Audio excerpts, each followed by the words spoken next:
everyone, it's your girl Karaleise. How you guys doing? So today we're going to be continuing on our conversation on workshops, and we're going to talk about how to run a successful workshop. So let's get into it right now.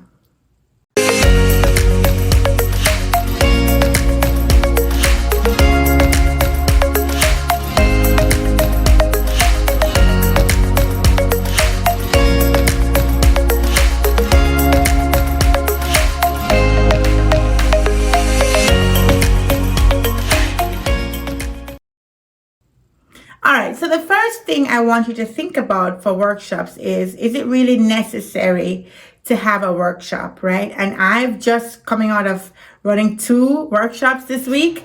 I had one yesterday and one today, and these are huge workshops. I have around 45 people, 45 stakeholders in each workshop, and there is a mix of C-level executives, VPs, just a whole bunch of people who have to be there as the decisions are being made. And lots of the things that we talk about are being like hashed out on the call, right? So it was quite interesting. And for me, this is how typically some of my workshops go, where some of the answers, they don't have it until you pose a question to them in that group setting. Now, the value of having a workshop as opposed to having a stakeholder interview is that you can put all of these minds together and have them all focused on this particular question or this particular requirement that you're trying to nail down. And because they're all in the room together, everybody walks away with the agreement that this is what we're doing, right? And you create this shared understanding, this shared experience. And so when you come back with your requirements documentation or you come back with your user stories, nobody's surprised. They all agreed to this. They were all there when this was decided, right? So hopefully that will cause them to remember the conversation and be able to continue with what they agreed on during the workshop. So here are some tips that I want you to follow when you are running your own workshops. The first thing is you have to have a clear agenda. Because you have so many people in the same room, you have to have an agenda. You cannot have all these people and they don't really know why they're there and they're wondering, what's the purpose of this? You don't want that. So the very first thing you're going to talk about as you start the meeting, this is the agenda. This is what we're trying to accomplish. At the end of this meeting, we hope to be here, right? These are the topics that we're going to talk about and confirm. And it doesn't have to be a big, long topic. It doesn't have to have a presentation. Sometimes it does. But I've done workshops where it's just, we're trying to nail out these requirements and we're going to discuss how this feature is going to work. We're going to discuss the different milestones we need in this particular feature, for example. And those are the 2 topics that we're talking about in this session.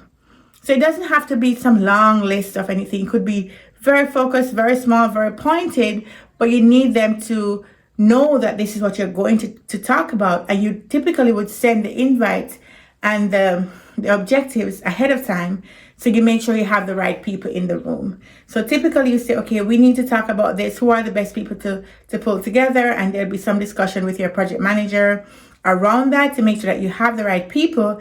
And then when they come into the meeting, you just set them straight with the objective. And everybody who is there should already be familiar with what we are about to talk about.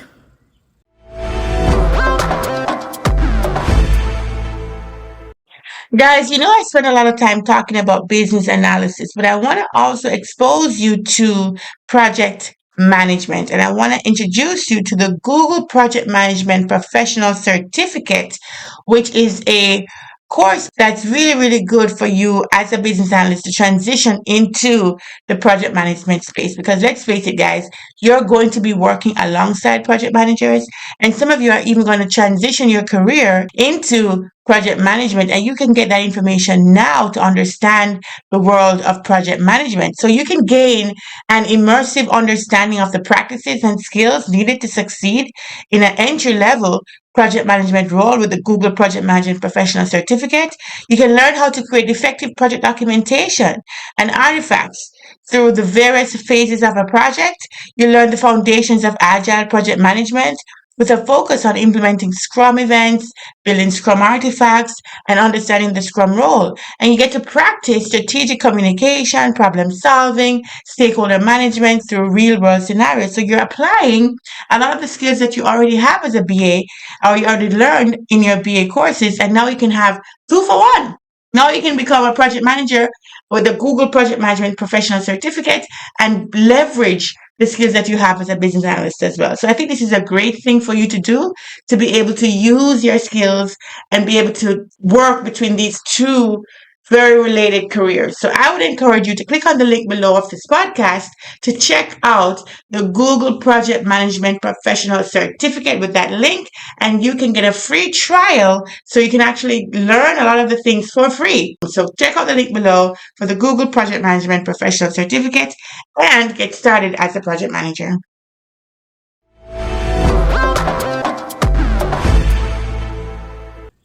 Now, the next thing you want to do is you want to give the audience time to speak. So you have your agenda. You've said this is what we're talking about. You have to break them in, and it feels more like a social thing to do an icebreaker, but you have to start easing them into getting into the meat of the matter, right? So for example, you might need to refresh their memory as to what the problem is that we're solving. Or you might need to pull up the screen and say, this is where we are. This is what the application looks like. This is what the applicant is seeing. What we're trying to solve for is this piece of it. When there's a credit decision, what do we show them? Like things like that. So you have to kind of bring them into the world of which you're going to be making decisions. Because if you start throwing out random questions at them at the beginning of the meeting, it's kind of hard for people to orient. And you have to help them get oriented quickly by asking them something simple, or even just refreshing everybody's memory, or walking through a very high level where we are, what we're trying to solve for, what the screens look like, etc. Right? Don't just go in there and jump in the meat of it, because it might be hard for the people who are participating to follow along. Letting them speak really means let them have the conversation between themselves. Give them space to kind of figure it out together, and then you come in to kind of draw the conclusion that they probably already came up with, and you're drawing the conclusion to kind of reiterate back to them in your own words so that they know that you understand, but also that they can hear it again in a different way and make sure that they are agreeing to that, right? So that's good. The next thing I would say is have something to display. You don't want to be in a workshop where you're just talking. If it's something visual that you're trying to solve for, have something up, a screenshot, a slide deck, Excel sheet where you're taking notes, something, whatever. Have something up that they can look at, they can focus on, they can use to kind of drag their memories and come up with ideas. For me, most of my projects are building application for very complicated business processes and banking processes. And so I'd pull up, one of the screens and say, here we are, this is where we are, next step is this. Or I'll pull up a process flow. This is the step we're here right now. This is a decision point. Then we're going to go here at this step. We need to confirm XYZ, right? So they're looking at it. They're seeing it, and it kind of drives the conversation. So have something to show, so that it's not just your voice that they're hearing, but they're looking at something as well. And the conversation will flow very easy from that. So the next thing to talk about is the parking lot, right? So you want to make sure that as discussions are happening, as people are coming up with ideas and all this is happening fluidly, that you don't lose sight of what are all the decision points that were made, what are all the questions that still need to be answered, what are all the different things that you have to do as a takeaway from the workshop. It would be a complete waste if you go through this entire exercise with so many people, and at the end of the day, there is nothing to show for what are the next steps or what are the things that you have to dive deeper into. So you want to take away from that, and the parking lot is a great place to keep that. And parking lot just means you come up with an Excel sheet and you just maybe label it parking lot, and it's just typing in all the questions that are still to be answered, or all the concerns that came up, and things to make sure you keep track of. That's basically what it is. And the reason why I like to call it a parking lot is because sometimes these questions, these things that need to be worked out, can derail the entire workshop. And I want them to know that I'm not just glossing over it. It may not be directly related to the topic we're discussing, but it's important for it. And so I want to say, okay, I have made a note of this. I'm going to go investigate this and get back to you on this. So it's not gonna go away. I'm going to follow up on this, but for the purposes of this discussion in this workshop, we're going to park that for now and keep going under the current assumptions, right? So they know that this has been noted somewhere and that there's going to be follow-up behind that. So I like to have my parking lot, and I normally share the parking lot at the end of the workshop so that they can see that these are the action items and these are the people who are going to be owners of getting that clarification and going back to them with the answers. So I like to have my parking lot because I can't remember everything, obviously, right? So having the parking lot is also going to help you make sure you stay on top of things and you get the answers that are needed from your research to get back to your stakeholders. The other thing to also keep track of or to note is that you need breaks. You need breaks. So my workshops are long. They're long. They could be the whole day. I've had a whole day workshops with just me running the workshop for the whole day. Yes, we have a lunch break, but even, for example, the morning session, I have to break it up and give them like a 10-minute or a 15-minute break because it's so intense. There's so many things to be decided. There's so many critical decisions being made by these stakeholders that their brain is really being worked, right? So they can't go at it at such full throttle for too long. I had one yesterday where I went from 1:30 and at 3 o'clock we were still going. So at some point somebody messaged me, can we get a break? It's like, yes, you can. But for me, I don't like to interrupt the flow of ideas.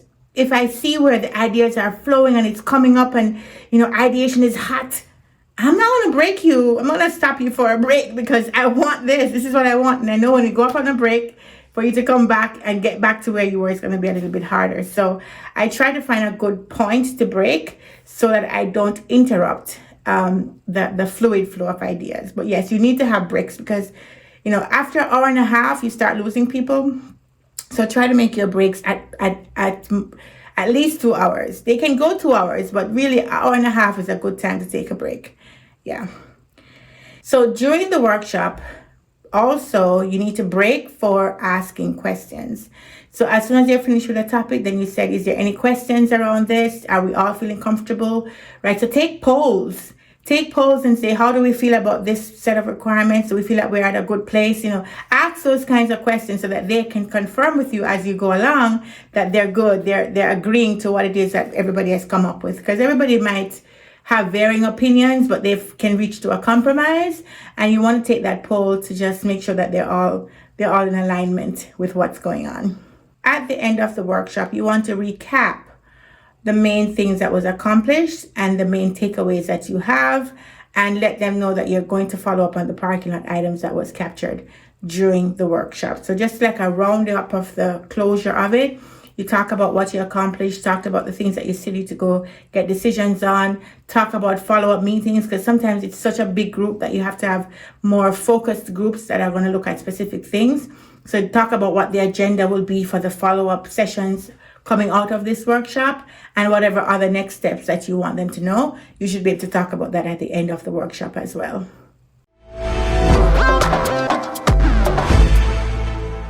All right, so there you have it. There you have how to run your workshops. I hope that you guys will have success in your workshops when you elicit your requirements from a larger audience. And leave a comment below and let me know how your workshops have been going, or if you have any specific questions about workshop that you didn't get answered yet. I'm very much willing to help you. So thank you so much, and I will see you in the next video. Take care.